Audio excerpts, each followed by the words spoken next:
ليه مش قادر تلتزم؟ وليه دايما بتبدأ وتبطل بعد يوم أو يومين؟ كم مرة بدأت خطة وقلت فيها لنفسك هبدأ من بكرة، وبدأت بيوم أو اتنين حماس وبعد كده رجعت تاني لعادتك القديمة؟ السبب مش إنك فاشل ولا إنك كسول ولا حتى إنك ضعيف الإرادة. المشكلة الحقيقية إنك ماشي بدون خطة، بتعتمد على الحماس المؤقت اللي بيخلص بسرعة. الناس اللي بتلتزم مش أقوى منك، لكن هم عندهم نظام واضح وعارفين بيعملوا إيه وإمتى يعملوه، وبيحموا نفسهم من التشتت.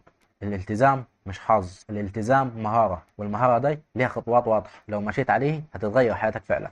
في الفيديو دي هقول لك خطوات عملية وبسيطة ومدروسة للتخلص من التسويف والمماطلة عشان تلتزم وتستمر في تحقيق أهدافك. فكل اللي عليك إنك تجيب ورقة وقلم وتكتب كل نقطة وتطبقها فورا. النقطة الأولى، لازم تحدد بالظبط هتعمل إيه بالوقت اللي هتعمله فيه.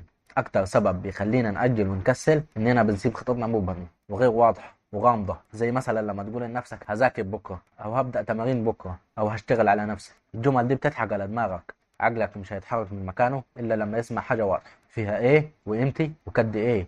بدل ما تقول مثلا هذاكر بكرة، قول بكرة الساعة 5 بعد العصر هذاكر الباب الثاني من مادة الكيمي لمدة ساعة ونص وهحل عليه 20 سؤال. ليه ده مهم؟ لأنه لما تبقى المهمة واضحة عقلك مش بيحاول يقرر لحظتها يعمل إيه، وده بيقلل التردد والكسل بنسبة ضخمة جدا.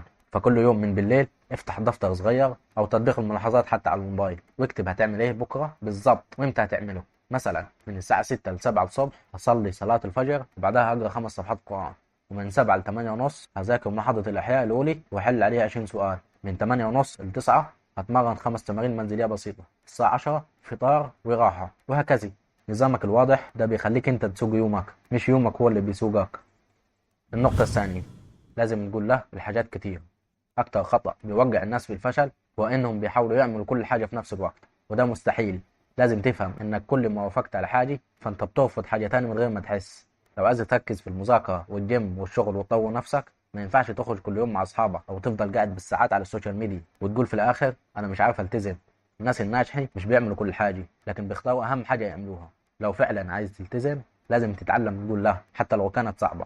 لا للخروج النهارده، لا لتضييع الوقت، لا لأي حاجة مش بتقربك من هدفك. مثلا صاحبك كلمك عشان تخرجوا في نص اليوم وانت لسه مخلصتش مذاكرة، ردك يكون بسيط وواضح: مش هينفع دلوقتي، عندي مذاكرة، ممكن نخرج بعد ما اخلص او في يوم تاني. اللي بيقول نعم لكل حاجة هو شخص بيعيش على مزاج الناس، مش بيعيش لهدفه. لكن اللي بيعرف يقول له وقت الصح هو اللي بيوصل. النقطة الثالثة، الناس هتحاول توقفك، فخلي بالك وما تخليش حد يبعدك عن أهدافك. طول ما انت ماشي في طريق الالتزام لازم تتوقع انه في ناس هتحاول تشتتك، مش شرط يكونوا قاصدين، لكن هم مش فاهمين انت عايز ايه. هيقولوا لك ليه بتتعب نفسك، ما تسيبها بعدين، خدها واحدة واحدة، او حتى يضحكوا على اللي بتعمله. الناس دي ممكن تكون من اقرب الناس ليك، اصحاب، زملاء، واحيانا اهل، مش لانهم اعداء لكن لانهم مش شايفين الصورة اللي في دماغك. لو ما كنتش واضح مع نفسك ومع اللي حواليك هتلاقي نفسك بتتسحب بعيد عن هدفك من غير ما تحس. عشان كده لازم تحط حدود واضحة وتكون ثابت في قراراتك. مثلا لو بتذاكر وواحد قاطعك بمكالمة طويلة ملهاش لازمة، قول له ببساطة أنا مشغول دلوقتي وهكلمك بعدين. ولو بتعمل دايت وصاحبك عايز ياكلك اكل مضر، قول له ببساطة أنا ماشي على نظام ومش هكسه عشان لحظة. النجاح محتاج تركيز، والتركيز معناه إنك ما تسمحش لأي حد يشدك بعيد عن طريقك. اللي مش شايف حلمك مش لازم يوافق عليه، لكن لازم يحترم رغبتك في إنك توصل له. النقطة الرابعة، مستحيل تعمل كل حاجة في يوم واحد، فقسم مهامك بعقل. في ناس بتكتب كل يوم 20 مهمة وكلهم كبار وصعبين، وفي الآخر ما بيعملوش ولا حاجة. النتيجة إحباط وتراكم وتسويف. فالحل إنك تقسم هدفك الكبير لمهام صغيرة وابدأ بأبسط حاجة.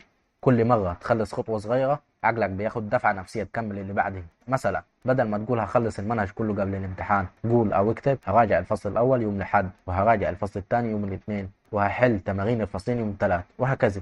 طريقة التقسيم دي تخليك تشوف التقدم يوم ورا يوم وبتقلل الضغط النفسي بشكل كبير. كمان لازم تبقى واقعي، ما تقولش هذاكر بكرة 10 ساعات وانت اصلا مش بتذاكر ساعة.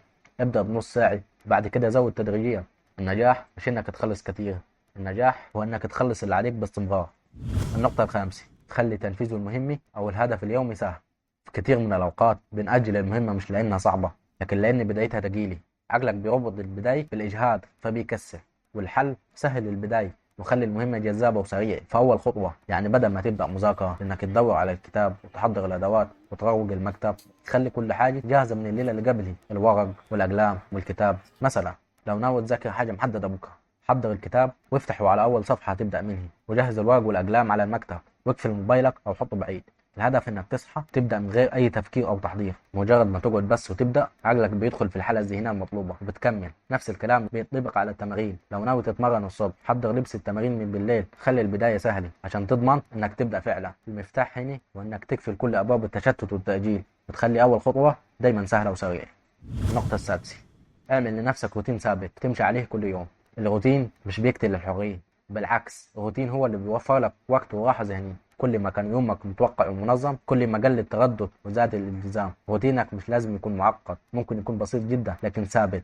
تنام وتصحى في نفس الميعاد، تبدا بنفس اول 3 خطوات كل يوم، صلاه، رياضه، فطار خفيف مثلا. تحدد وقت ثابت للمذاكره او الشغل، تخصص وقت للراحه او الخروج لو حابب. المهم انك تمشي على روتين على الاقل لمده اسبوعين متواصلين، لان الالتزام الحقيقي بيبدا بعد ما تكرر الفعل كذا مره، وبعدين الروتين ده هيبقى جزء منك مش حاجه بتحاول تفتكرها. مثلا واحد عايز يحسن صحته يبدأ كل يوم ب10 دقائق تمارين بسيطة بعد الصلاة. بعد أسبوعيا التمارين دي هتبقى عادي مش عيب. الروتين بيوفر طاقة ذهنية وبيخلي كل قرار سهل، لأنك مش بتفكر فيه كل يوم لكن بتعمله تلقائيا. النقطة السابعة، خلي أهدافك قدامك طول الوقت. الهدف اللي مش قدامك هتنساه، وكل ما تنسي التزامك هيقل. عشان كده من أهم العوامل اللي بتخليك مستمر إنك تشوف هدفك كل يوم. طب إزاي؟ ببساطة اكتب أهدافك بخط يدك وعلقهم قدام مكتبك أو على باب دولابك أو جنب السرير أو حتى في تليفونك، وكل يوم الصبح بص عليها حتى لو بسرعة. الهدف من ده إنك تفضل فاكر أنت ليه بدأت، فكل ما تضعف تبص على أهدافك دي وتفكر نفسك أنا مش هنا عشان أعيش زي الباقي، أنا هنا عشان أحقق حاجة حقيقية. اللي شايف هدفه بيقدر يقاوم الكسل والتشتت. النقطة الثامنة، ما تعدش الأيام، عد التقدم. ناس كتير بتركز على الوقت أكتر من التحسن، يقول لك أنا بقالي شهر في النظام ده ومفيش نتيجة فبيأس ويوقف. لكن لو ركز على التقدم مش المدة هيفضل ماشي مهما طلعت الطريق. التحسن دايما بيجي ببطء وده طبيعي، مفيش حد بيجري وهو لسه بيتعلم يمشي. وكل يوم بتتمرن أو بتذاكر أو بتكتب حتى لو خطوة صغيرة أنت بتتقدم. مثلا بدل ما تقول بقالي شهر في الجيم ولسه جسمي مختلفش، قول أنا ملتزم والأكل والتمارين بقى جزء من يومي. التركيز على التقدم يحفزك تكمل، لكن التركيز على الوقت بيخليك تستعجل النتيجة وتيأس. اللي بيستمر هو اللي بيشوف نتيجة حقيقية حتى لو بعد وقت. النقطة التاسعة، اكتب أفكارك علشان تفضي دماغك. كتير جدا وانت شغال او بتذاكر تيجي في دماغك افكار مش مرتبطة باللي بتعمله، فكرة فيديو، حاجة لازم تشتريه، مكالمة لازم تعملها، موضوع شاغل بالك. واللي بيحصل انك اما بتوقف المهمة وتبدأ تفكر في الفكرة او تفضل تفكر فيها لحد ما تتشدد وتفقد تركيزك. الحل بسيط جدا، اي فكره بتيجي في بالك اكتبها فورا وكمل اللي بتعمله. بكده انت بتفضي دماغك وتحمي تركيزك، وفي نفس الوقت بتحافظ على فكره ما تضيعش. مثلا تخلي جنبك ورقه صغيره او نوت، كل ما تجيلك فكره اكتبها بسرعه من غير ما توقف. بعد ما تخلص شغلك او مذاكرتك ارجع للورقه دي واشتغل على اللي فيه لو مهم. التركيز مش معناها انك تقاوم كل فكره، لكن انك تعرف تديرها صح. اللي بيكتب بيركز، واللي بيحتفظ بكل حاجه في دماغه بيتشتت. النقطه العاشرة، كافئ نفسك بعد ما تنجز. الإنجاز بدون مكافأة بيخلي الالتزام ممل ومتعب. عقلك بيحب الحافز وبيشتغل أكتر لما يحس إنه في مقابل. المكافأة مش لازم تكون كبيرة أو مكلفة، لكن لازم تكون محببة ليك. كل ما تخلص مهمة كافئ نفسك بحاجة بتحبها حتى لو بسيطة. مثلا خلصت ساعة مذاكرة، خد راحة 10 دقائق مع حاجة بتحبها. خلصت مهمة صعبة، شاهد حلقة من مسلسل بتحبه. اتمرنت النهاردة، اشرب حاجة صحية تحبها. أنجزت يوم كامل من غير تأجيل، اخرج اتمشى شوية أو اقعد مع أصحابك. المكافأة بتدي طاقة ذهنية وتخلي الالتزام ممتع. مش معنى انك ملتزم انك تعيش تحت ضغط طول الوقت. الراحة جزء من النظام والمكافأة جزء من التوازن. في النهاية لازم تعرف انه مفيش حاجة بتحصل لوحدها، ولا في حافز هينزل عليك من السماء يخليك تشتغل فجأة. الناس اللي وصلت ما كانوش اقوى منك، لكن كانوا اكثر تنظيم واستمرارية. كل خطوة من الخطوات اللي فاتت تقدر تبدأ بيها النهاردة. مش لازم تطبق الكل مرة واحدة، لكن اختار نقطتين وابدأ بيهم وبعديها زود. افتكر دايما النجاح بيبدأ من عادتك اليومية، والالتزام مش محتاج عبقرية.